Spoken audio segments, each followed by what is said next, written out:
भारत एबे कहार कथारे आउ झुकिब नहीं मैं झुकिकी क्या सहित कथा हेनी भारत एबे आखि सहित आखि मिलैकि कथा हेब कहीं भारत यूएसए एते कोन पई इंडिया ऊपर एते प्रेशराइज करूची सेटा टिके आपनको पॉइंट ऑफ व्यू रु टिके कोन डोनाल्ड ट्रम्प को जो थिला निर्वाचन इस्ताहार थिला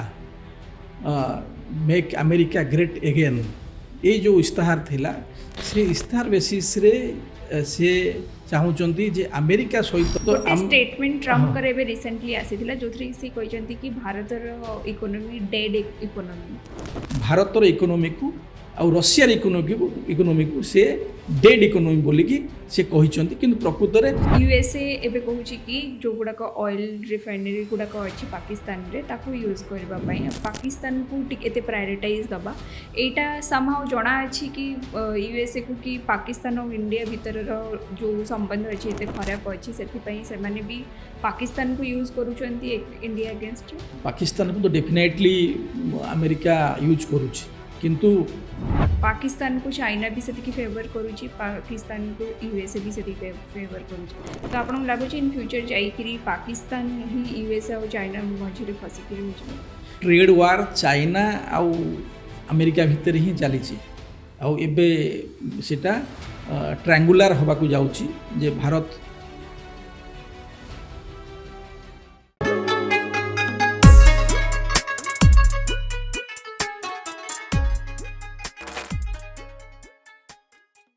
किशोर Kumar Sutar sir welcome to Odisha talks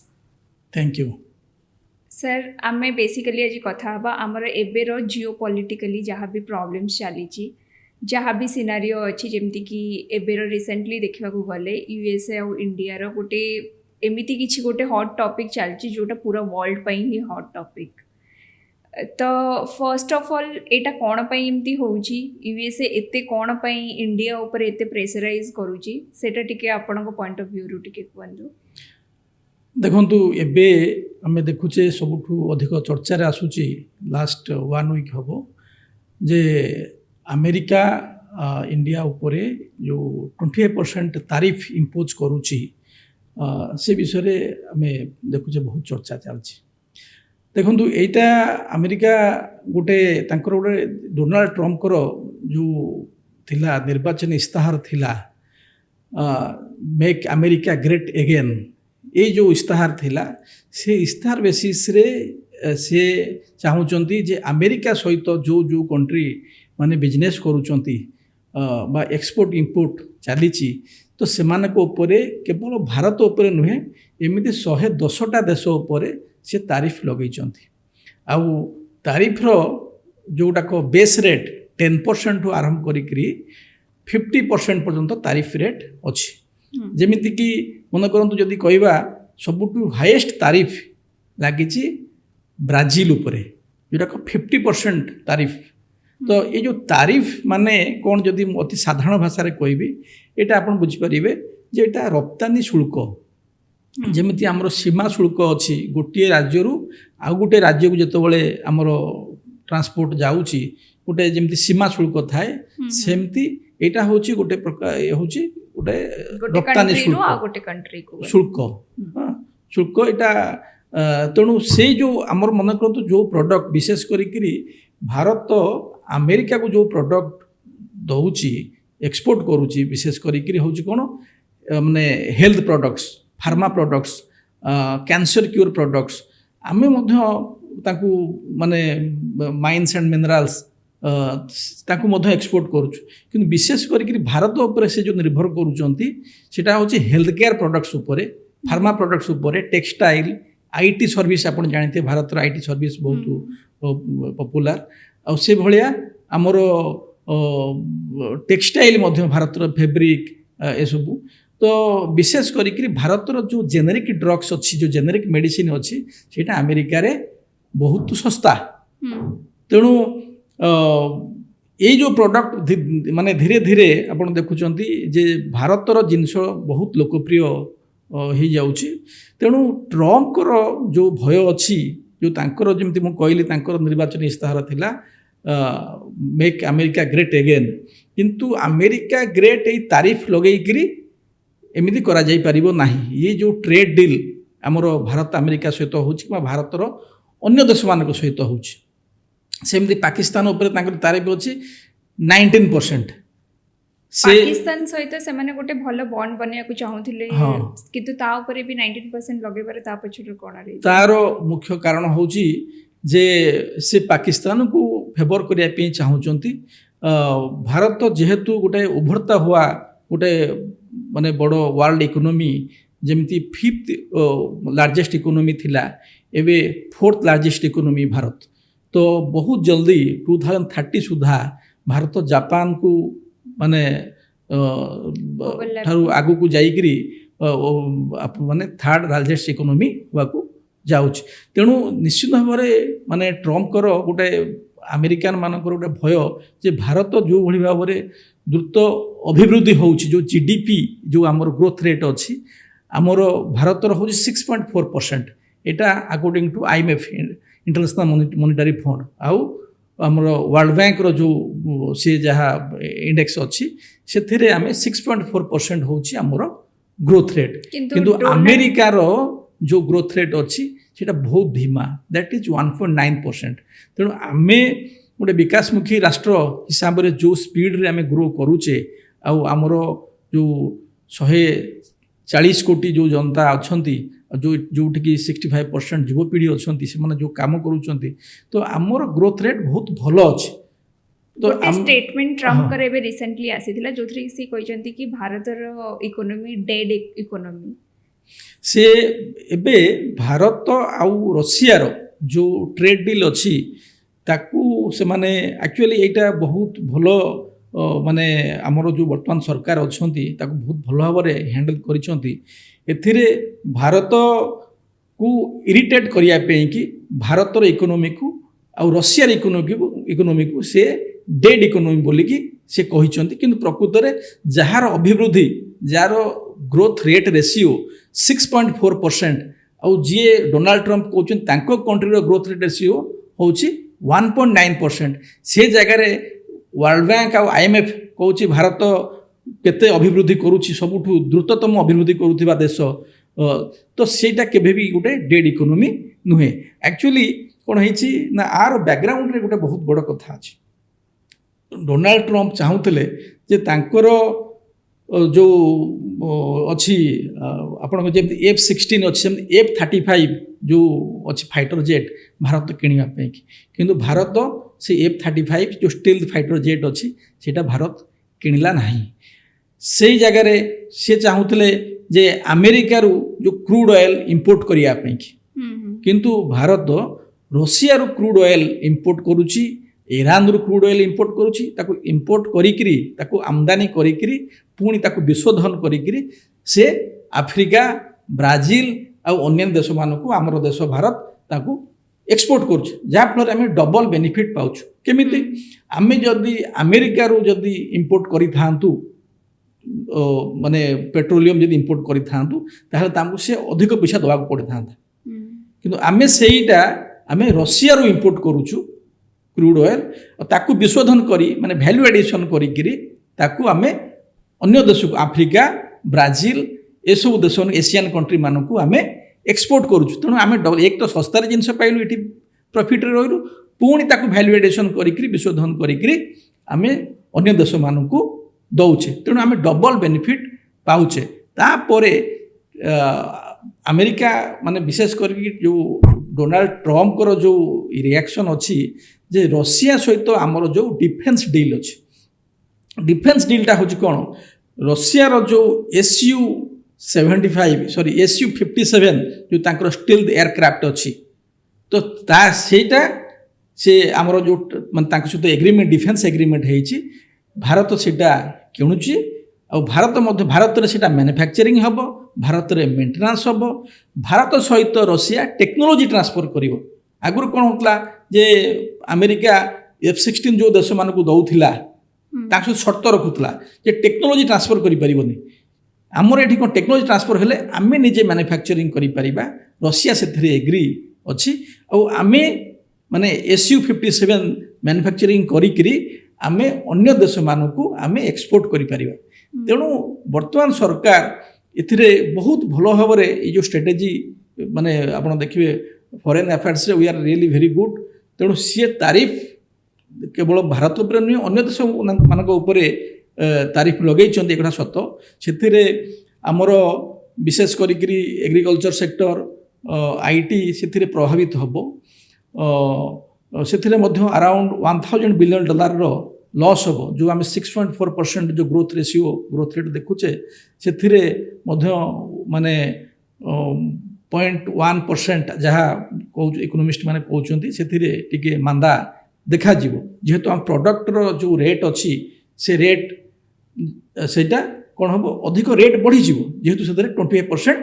तारीफ पड़ो से जगार Pakistan product Pakistan agriculture product basmati rice Pakistan रू जाऊँ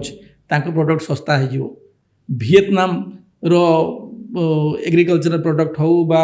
से जो प्रोडक्ट माने एक्सपोर्ट कर अमेरिका सी सस्ता हो फिलिपाइन्स सस्ता हो इंडोनेशिया सस्ता हो तेणु कस्टमर ये कौन भाव जो गुटाक सस्ता अच्छी से जिनस नापी चेष्टा किंतु भारतर जो प्रोडक्टर क्वालिटी अच्छी वियतनाम फिलिपाइन्स पाकिस्तान इंडोनेशिया से क्वालिटी रे कम्पीट करि परिबे नाही। आपण कहते कि जो भाया आमर एक्सटर्नल अफेयर को मैनेज करुँच भल कहीं किंतु देखा गले आम बहुत टाइम देखुलु कि ट्रम्प आउ मोदी बॉन्डिंग बहुत भल हो बहुत सारा जगार आम गोटे बहुत सारा जगह देखुलु ट्रम्प कहते कि मोदी मोर भल सांग कही हेले भी यही सिचुएशन को आसला बाकी कंट्रीज मान भी तारीफ लगी बट आम उपर भी लगी जोटा कि आमको एति आप कहवा हिसाब से गोटे फिगर देले से आमको लॉस जाऊँगी तो यहीटा आपको लगुना सम हाउ यहीटा गोटे टाइप आम मान एक्सटर्नल अफेयर मैंने मैनेज कर ढिला होती ट्रम्प सहित नहीं देखु कौन सी स्टेट्समैन माने बड़ राजनीतिज्ञ जो मैंने अच्छा कि फास्ट हो कौन नेशन फास्ट तो मोदी जी कि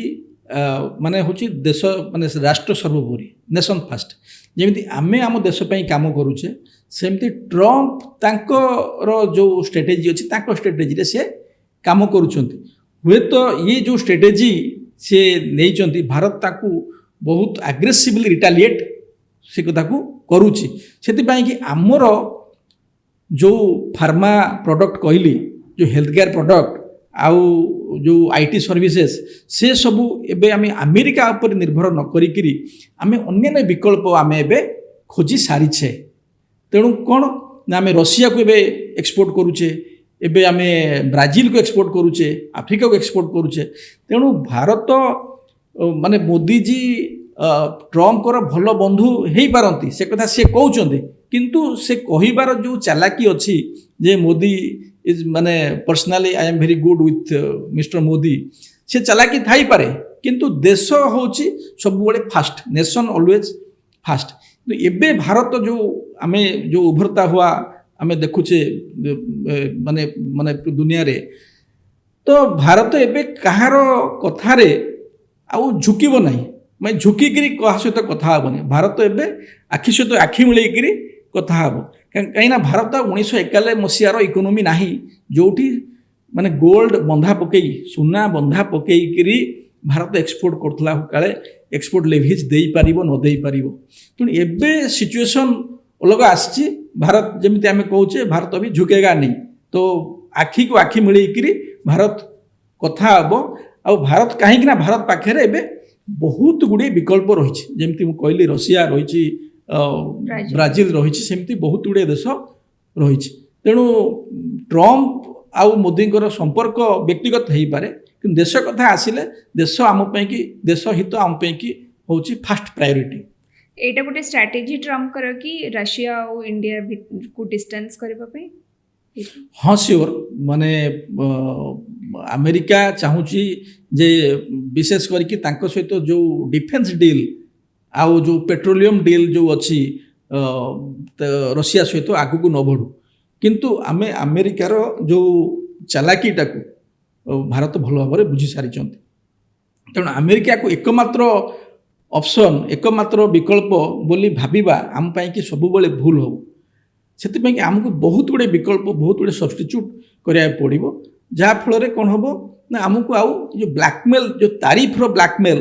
आमको ये जो माने मिसाइल रो ब्लैकमेल आमको फाइटर जेट देबे न देबे एसबूर जो ब्लैकमेल सी ब्लैकमेल आउ एक समस्ते बुझी सारे आमर जी राजनीतिज्ञ मैंने अच्छा से मैंने बुझी सारे तेणु एबे आमर सबुठु माने बेस्ट फाइटर जेट जमी कहली SU-57 रशिया ठारू भारत एबे आणुची जोटा टेक्नोलोजी ट्रांसफर करुच्ची जहाँ मुझे कही सारी आपन तेणु अमेरिका आम एकमात्र विकल्प नुहे एकमात्र डेस्टिनेशन नुहे तो जोटा यूएसए एबे कहूची कि जो गुड़ाक ऑयल रिफाइनरी गुड़ाक अच्छी पाकिस्तान रे ताकू यूज करबा पई पाकिस्तान को एते प्रायोरिटाइज दबा एटा समहाउ जणा अछि कि यूएसए को कि पाकिस्तान और इंडिया भीतर जो संबंध अछि एते खराब अछि सेथि पई से माने भी पाकिस्तान को यूज करूचंती इंडिया अगेंस्ट रे देखंतु एटा गोटे माने जियोपॉलिटिकल स्ट्रेटेजी पाकिस्तान को तो डेफिनेटली अमेरिका यूज करूची किंतु सीटा एते इजी हेनी पाकिस्तान गोटे स्टेबल कंट्री नुहे जो स्टेबल पॉलिटिक्स पाकिस्तान रे नाही आउ तांकर इकोनॉमी मध्य सेतिकी तांकर ग्रोथ रेशियो इज वेरी माने वेरी स्लो आउ अमेरिका रो जो प्लान रही जे पाकिस्तान को डेभलप करवा से सब विशेष किसी काम दबनी आमे अमेरिका ठारू आमे जेमती कहले अन्य विकल्प आमे सृष्टि करिचे तांको सहित वर्तमान आमे गोटे माने वर्ल्ड पावर माने थर्ड लार्जेस्ट इकोनॉमी आ वर्ल्ड पावर महाशक्ति होइछे पाकिस्तान आम सहित कम्पीट करि परिबो नाही केबे भी चाइना और यूएसए भीतर संपर्क समस्त जानते बहुत अपोजिट से माने जन कर पाकिस्तान को चाइना भी सेति फेवर करूची पाकिस्तान को यूएसए भी सेति फेवर करूची तो आपन लागो इन फ्यूचर जाईकरी पाकिस्तान ही यूएसए और चाइना मझिरे फसिकी रही जबो नहीं एक्चुअली जो ट्रेड वार चाइना आउ अमेरिका भितर ही चली आउ एबे सेटा ट्रायंगुलर होबा को जाउची जे भारत से जो ट्रायंगल भितर भारत मध्य आसूची जेहेतु भारत वर्तमान तृतीय अर्थनीति आर्थिक महाशक्ति जेहेतु भारत होबा को जाउची सेतिपाई कि माने चाइना अमेरिका आउ इंडिया तेणु आमर आमे निजे एबे जेमती डिफेन्स कथा आमे कहूचे आमे जोटा आगुर इंपोर्ट करूथिले एबे कोन हला जेमिति मेक इन इंडिया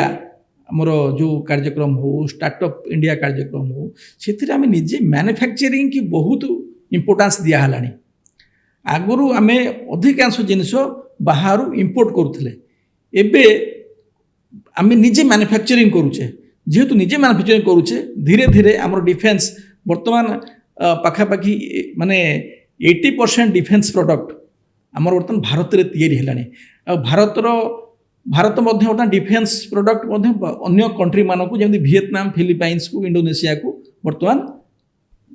एक्सपोर्ट करने आरंभ कलानी ब्रह्मोस मिसाइल कथा मुझे कहूँ वियतनाम को दौची फिलिपाइन्स को दौची क्या भारत रे सेटा मैन्युफैक्चरिंग होची जदियो माने रशिया आउ इंडिया रो सेटा टेक्नोलॉजी तेणु धीरे धीरे भारत कौन हो आत्मनिर्भर भारत जो योजना अच्छी आत्मनिर्भर होगापी चाहूँगी आउ माने बहुत अधिक जो अमेरिका हो रशिया हो कि अन्य कंट्री हो तांको ऊपर धीरे धीरे जो निर्भरशीलता को सी कमेवाई चेष्टा करुच्ची तो ये आम 80% रे अच्छे धीरे धीरे आम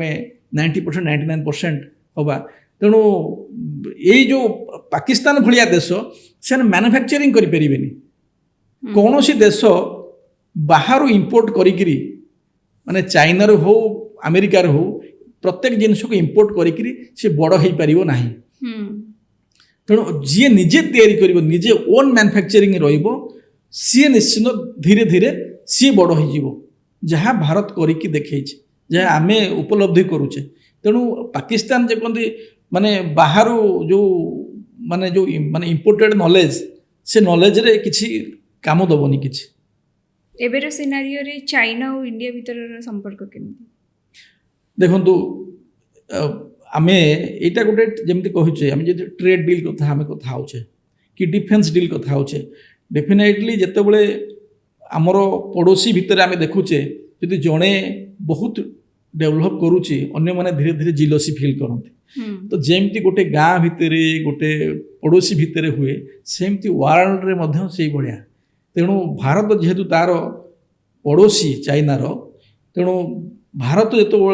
माने बहुत ମାନେ ବିକାଶମୁଖୀ ହେଇକିରି ବହୁତ ମାନେ ବଢ଼ି ବଢ଼ି ଯାଉଛି,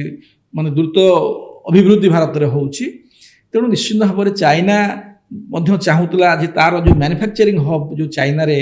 ଯେଉଁ ରହିଛି, ଧୀରେ ଧୀରେ କ'ଣ ଆତ୍ମନିର୍ଭର ଭାରତ ଯେଉଁ ସ୍କିମ୍ ଯେଉଁ ଯୋଜନା ମାଧ୍ୟମରେ ଏବେ ବହୁତ ଯୁବକ ଯୁବତୀମାନେ ଏବେ ଏସବୁ ପ୍ରଡକ୍ସନ୍ କରିବା, ମାର୍କେଟ ପ୍ରୋସେସ୍ ଇନୋଭେସନ୍ କରିବା, ଏସବୁରେ ବହୁତ କିଛି କଲେଣି। ତେଣୁ ଆମର ମଧ୍ୟ ଚାଇନା ଉପରେ ଯେଉଁ ନିର୍ଭରଶୀଳତା, ଛୋଟ ଟୟଠୁ ଆରମ୍ଭ କରିକିରି ମାନେ ବଡ଼ ଫାଇଟର ଜେଟ୍ ବା ଯେକୌଣସି ଜିନିଷ ସହିତ ଆମେ ଚାଇନା ଉପରେ ନିର୍ଭର କରୁଥିଲେ। ତ ଧୀରେ ଧୀରେ ସେ ନିର୍ଭରଶୀଳତା ଚାଇନା ଉପରେ ମଧ୍ୟ ଆମର କମି କମି ଆସିଲାଣି, ଆମେରିକା ଉପରେ ମଧ୍ୟ କମି କମି ଆସିଲାଣି। ଆମେ ଏବେ ନିଜେ ସଶକ୍ତ ହେଉଛେ, ନିଜେ ଏବେ ଆତ୍ମନିର୍ଭର ହେଉଛେ। ତେଣୁ ଯେତେବେଳେ ତାଙ୍କର ସ୍ୱାର୍ଥକୁ ଆଞ୍ଚ ଆସୁଛି, ଚାଇନା ହଉ ଆମେରିକା ହଉ, ନିଶ୍ଚିନ୍ତ ଭାବରେ ତାଙ୍କୁ ଟିକେ କଡ଼ୁଆ ଲାଗିବ। ତ ଏବେ ଯେମିତି ଏତେ ଆଗ୍ରେସିଭଲି ଡୋନାଲ୍ଡ ଟ୍ରମ୍ପ ସବୁ कंट्रीज उपरे एमती किसी ना किसी एक्शन नौचंदी किछिटा आमे जेबे एबे रेकॉर्ड करछे किछि टाइम पूर्व न्यूज आस्तिला कि से किछिटा निजर न्यूक्लियर ये छाड़ी चंदी माने nuclear not exactly nuclear missile but से रशिया रो बॉर्डर्स रे पाखापाखि निजर किछि तो डिफेंसिव सिस्टम तांको ऊपर अटैक करबा पई या तो फिर थ्रेटन करबा पई एबे जेबे तक किछि न होई जे हम तो कहि परिबेनी थ्रेटन करबा पई किछि ना किछि करूचंदी। तो इट्स लाइक कि डोनाल्ड ट्रम्प सब पूरा एका संगे बहुत सारा कंट्रीज सहित किछि ना किछि टार्गेट करूचंदी। एटा आपनको हिसाब रे डोनाल्ड ट्रम्प एटा कोन पई एई समय रे एकाथरे सब कोन पई करूचंदी? देखंतु एटा गोटे निजर प्रभाव देखिया पई कि से जहाँ आपन कहले जे सी गोटे सबमेरीन पठेइचंती रशिया को रिटालिएट करिया पई कि रशिया मध्य गोटे ग्लोबल पावर तो इकोनॉमिकली एबे टिके डिग्रेसिव अछि किंतु से मध्य ग्लोबल पावर तेणु रशिया माने से कथा को कौन से केयर करू ना। पुटिन भली जड़े नेता सी रशिया माने अमेरिकार ये सब जो माने कौन पागलामी को सी केयर करूना। तेणु सेटा गोटे बहुत बड़ा प्रभाव पड़ोनी कहीं आमको ये जो टारिफ इंडिया उपर जो आमर 25% है आमे भारत जो भली भाव रिटालिएट करुच्ची जे आमर जो ओन प्रोडक्ट जो अच्छी जमी कहली health care textile IT services है कि आमर एग्रीकल्चरल प्रोडक्ट्स है ये सब प्रोडक्ट को आमे अलग देश मानक आम एक्सपोर्ट करुचे आ द्वारा कौन ना हम जदिओ ये गोटे लंग टर्म कि आमको एबे गोटे सर्ट टर्म यही सब समस्या आसो टे कि लंग टर्म कि आमर देश कि गोटे बहुत बड़ सुजोग सृष्टि हम। तेणु यहाँ गोटे आम कहीपर जे ये जो प्रॉब्लम क्रिएट होती धीरे धीरे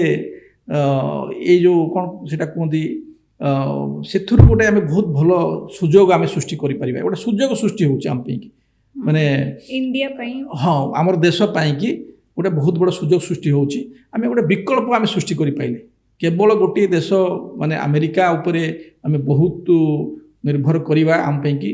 भूल रोला। तो कौन इंडिया आगु बहुत सब जिन अमेरिका पर डिपेंडेंट थिला? हाँ निश्चित भाव में आम आमर अधिकांश जिनस आम अमेरिका आ चाइना पर आम डिपेंड करुले। इवन आमर पॉलिटिक्स रे 1901 पूर्वर देश रे किए प्रधानमंत्री हम किए वैदेशिक मंत्री हम किए फाइनेंस मिनिस्टर हम सेटा अमेरिका चाइना द्वारा निर्धारण करा जाउतला। एबे जो देश माने एबे जो आम भारत देखुचे ये हूँ सशक्त भारत जोटा माने आउ कहार कथारे ये झुकला भली पोजिशन रे भी नाही। एबे निजे निजर व्यवसाय हो बा निजर राजनीति हो निजे निजर देशर हितरे डिसीजन नउची। आगुरु जेतबळे को भी कंट्री किछि भी प्रेशराइज करंती नहले कि केबे भी को डिसीजन नबर आसे इंडिया को तो सब बळे इंडिया डिप्लोमेटिकली बहुत शांत वाला बिहेव करे जोटे कि सब कंट्री जानती कि इंडिया बहुत शांत वाला कंट्री। बट एबेर सिनारियो रे जी जेतबळे जेमती रिएक्ट करूचंती आमे बहुत एग्रेसिवली तांको रिप्लाई करछे। तो एटा आपन लागुनी कि केबे ना केबे हमको बैकफायर करि पारे? नै नै आदो नुहे आमे इंडिया कहा माने एग्रेसिव बिहेवियर करू नै बरং एटा डिफेंसिव। जितेबले आपण ऑपरेशन सिंदूर हो कि आपणकर ଯେକୌଣସି ଆମର ଏନି ଟେରୋରିଷ୍ଟ ମାନେ ଆଟାକ୍ ହେଉଛି ଏସବୁ ହେଉଛି। ତ ଇଣ୍ଡିଆ ମଧ୍ୟ ତାର ଯେଉଁ ପାୱାର ଅଛି ଯେପର୍ଯ୍ୟନ୍ତ ଆମେ ଶକ୍ତି ନ ଦେଖେଇଛେ ତାହେଲେ ଭକ୍ତି ସେ ପର୍ଯ୍ୟନ୍ତ ଆସିବ ନାହିଁ। ତେଣୁ ଶକ୍ତିକୁ ଦେଖିବାକୁ ପାଇଁ ପଡ଼ିବ। ଆମ ପାଖରେ କ'ଣ ଆର୍ମି ପାୱାର ଅଛି, କ'ଣ ଆମ ପାଖରେ ଶକ୍ତି ଅଛି, ସେଇଟାକୁ ମଧ୍ୟ ତାକୁ ଶୋକେସ୍ କରିବା ପାଇଁ କି ମଧ୍ୟ ଗୋଟେ ମୌକା ମିଳିଲା ଅପରେସନ୍ ସିନ୍ଦୁରରେ। ମାତ୍ର 22 ମିନିଟ୍ରେ ପାକିସ୍ତାନରେ ଯେଉଁ ଟେରୋରିଷ୍ଟ ଯେଉଁ ଗ୍ରୁପ୍ ଥିଲେ ଆଉ ଯେଉଁ ତାଙ୍କର ସବୁ ବଙ୍କର୍ସ ଥିଲା ତାକୁ ଧ୍ୱଂସ କରି ଦିଆଗଲା। ତେଣୁ ଏଇଟାକୁ ଆଗ୍ରେସିଭ୍ କୁହାଯାଉନି। ପହଲଗାମରେ ଯେଉଁ ଯେତେ ବଡ଼ ଘଟଣା ଘଟିଲା ସେ କଥା ପାକିସ୍ତାନ ଦ୍ୱାରା ସେ ଘଟଣା ହେଇଛି। ଆଉ ଭାରତକୁ ଡିଷ୍ଟ୍ରବ୍ କରିବା ପାଇଁକି ଭାରତର ଅର୍ଥନୀତି ହେଉ, ତାର ଯେଉଁ ଟୁରିଜିମ୍ ଯେଉଁ ସେକ୍ଟର ଅଛି, ବିଶେଷ କରି କାଶ୍ମୀର ଯେଉଁଭଳି ଭାବରେ ଡେଭଲପ୍ କରି ଯାଉଥିଲା, ତାର ଯେଉଁ ଇକୋନୋମି ଯେଉଁଭଳି ଡେଭଲପ୍ କରୁଥିଲା, ତାର ଯୁବକମାନେ ଯେତେବେଳେ ମେନ୍ ଷ୍ଟ୍ରିମ୍ ମୁଖ୍ୟ ସ୍ରୋତକୁ ଆସୁଥିଲେ ତ ସେ ତାକୁ ଡିଷ୍ଟାବିଲାଇଜ୍ କରିବା ପାଇଁକି ସେଇଟା ପାକିସ୍ତାନ ବହୁତ ଜିଲସି ହେଇକିରି ତାଙ୍କର ଯେଉଁ ସେନାର ମୁଖ୍ୟ ଅଛନ୍ତି ମୁନିର, ସିଏ ତାକୁ ଷ୍ଟ୍ରାଟେଜି କରିକିରି ପହଲଗାମରେ ଏତେ ବଡ଼ ଆକ୍ରମଣ କରିଥିଲେ। ଆଉ ଭାରତ କେବେ ସେଇଟାକୁ ସାଇଲେଣ୍ଟଲି ତାକୁ ସହିଯିବାଟା ମଧ୍ୟ ସେ ବି ମଧ୍ୟ ବୋକାମି। ତେଣୁ ନିଜର ଯେଉଁ ଶକ୍ତି ଅଛି ତାକୁ ଶକ୍ତି ମଧ୍ୟ ପ୍ରଦର୍ଶନ ହେବା ଉଚିତ, ନହେଲେ ସେ ଶକ୍ତି ରହି ଲାଭ କ'ଣ ଅଛି। ତେଣୁ ଶକ୍ତି ଦେଖେଇଲେ ହିଁ ଶକ୍ତିରେ ହିଁ ଶାନ୍ତି ଆସେ। ଯଦି ଆମେ ସେଇଟାକୁ ରିଟାଲିଏଟ୍ ନ କରିବା ଠିକ୍ ସମୟରେ ତାହେଲେ ଆମ ଉପରେ ବାରମ୍ବାର ଯେମିତି ଆଗରୁ ଆକ୍ରମଣ ହେଉଥିଲା, ଯେମିତି ଅନେକ ସମୟରେ ସେ ମୁମ୍ବାଇ ବିସ୍ଫୋରଣ ହେଉ, ବହୁତ ଗୁଡ଼ିଏ ହାଇଦ୍ରାବାଦରେ ବିସ୍ଫୋରଣ ହେଉ, ସିରିଏଲ୍ ବମ୍ ବିସ୍ଫୋରଣ, ସେ ବିସ୍ଫୋରଣ ଲାଗି ରହିଥାନ୍ତା। ତେଣୁ ଏବେ ସେଇଟା ବହୁତ ପରିମାଣରେ କମିଯାଇଛି, ଯେହେତୁ ସେମାନେ ମଧ୍ୟ ଅନୁଭବ କଲେଣି ଯେ ଆମେ ଯଦି କୌଣସି ଭୁଲ ଷ୍ଟେପ୍ ନେଉଛୁ ତାଙ୍କୁ ବହୁତ ମହଙ୍ଗା ପଡ଼ୁଛି, ତାଙ୍କର ଅଧିକ କ୍ଷତି ହେବ। ତେଣୁ ଇଏ ଯେଉଁ ଡିସିସନ୍ ବର୍ତ୍ତମାନ ମାନେ ଆମର ବର୍ତ୍ତମାନ ସରକାର ନେଉଛନ୍ତି ନିଶ୍ଚିତ ଭାବରେ ବହୁତ ସ୍ୱାଗତ ଯୋଗ୍ୟ। ଆଗକୁ 10 ବର୍ଷ ପରେ ଆପଣ ଭାରତକୁ କେଉଁଠି ଦେଖୁଛନ୍ତି? ନିଶ୍ଚିତ ଭାବରେ ମାନେ ନେକ୍ସଟ ଯେଉଁ 10 ଇୟର୍ସ ଭାରତ ପାଇଁକି ଆକ୍ଚୁଆଲି ମୁଁ କହିବି ଗୋଟେ ଗୋଲ୍ଡେନ୍ ପିରିୟଡ଼ ଆସୁଛି। ଆଉ ଯେଉଁ ଯୁବକମାନଙ୍କ ପାଇଁକି ଗୋଟେ ବହୁତ ବଡ଼ ମାନେ ଗୋଲ୍ଡେନ୍ ଅପରଚ୍ୟୁନିଟି ହେଇ ଆସୁଛି, ଯେଉଁଠି ଗୋଟେ ଭାରତକୁ ମୁଁ ଦେଖିବାକୁ ଚାହୁଁଛି ଇଏ ମଧ୍ୟ ଗୋଟେ ମ୍ୟାନୁଫ୍ୟାକ୍ଚରିଂ ହବ୍ ହେବ, ଆଉ ଗୋଟେ ମହାଶକ୍ତି ହେଇକିରି, ଆଉ ଗୋଟେ ବିଶ୍ୱଗୁରୁ ହେଇକିରି। ଆମେ ଯେଉଁ କହୁଛେ ଆଗରୁ ମୋଗଲ ସମୟରେ ଗୋଲ୍ଡେନ୍ ଯେଉଁ କ'ଣ ସୁନେକା ଚିଡ଼ିଆ ଥିଲା, ଆମେ ଏବେ କହୁଛୁ ନାଇଁ ଏଇଟା ମାନେ ସୁନାର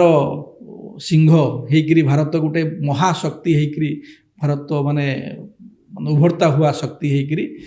ପୃଥିବୀରେ ଆସିବ। ନିଶ୍ଚିନ୍ତ ଭାବରେ ଆମର ସବୁ ଯୁବକ ଯୁବତୀ, ଆମର ଯୁବପିଢ଼ି ସମସ୍ତେ ଲାଗିଛନ୍ତି। ଆମେ ଆମେରିକାକୁ ବହୁତ ମାନେ ଜଲ୍ଦି ଆମେ କହିବାନି, 2047 ସୁଦ୍ଧା ଯାହା ଆମର ଦେଶର ଲକ୍ଷ୍ୟ ରହିଛି, ଆମେ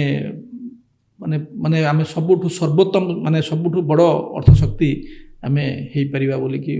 ମୋର ଅନୁଭବ ହେଉଛି। 2047 ତ